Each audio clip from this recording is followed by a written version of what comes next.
নায়িকা। আমি তৃতীয় শ্রেণীতে পড়ি। আবৃত্তি করছি বিশ্বকবি রবীন্দ্রনাথ ঠাকুরের বীর পুরুষ। মনে করো যেন বিদেশ ঘুরি, মাকে নিয়ে যাচ্ছি অনেক দূরে। তুমি যাচ্ছ পালকিতে মাছুরে, দরজা দুটো একটুকু ফাঁক করে। আমি যাচ্ছি রঙা ঘোড়ার পরে, তব্য গিয়ে তোমার পাশে পাশে। রাস্তা থেকে ঘোড়ার ঘুরে ঘুরে, রাঙা ধুলোয় মেঘ গুড়িয়ে আসে। সন্ধে হলো, সূর্য নামে পাটে, এলেম যেন জোড়া দিঘির মাঠে।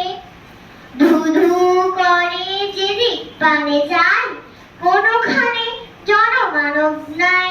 তুমি যেন আপন মনে তাই, ভয় পেয়েছো ভাবছো এলেম কোথা। আমি বলছি ভয় করো না মাগো, ওই দেখা যায় মরা নদীর সোতা। আমরা কোথায় যাচ্ছি কে তা জানে, অন্ধকারে দেখা যায় না ভালো। তুমি যেন বললে আমায় ডেকে, দিঘির ধারে ওই যে কিসের আলো। এমন সময় হারে রে রে রে রে, ওই যে কারা আসতেছে ডাকছে রে।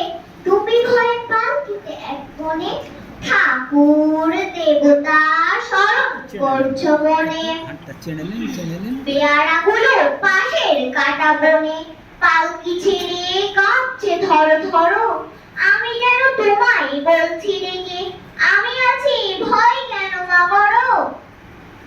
তুমি বললে যাস নি খোকা ওরে, আমি বলি দেখো না চুপ করে।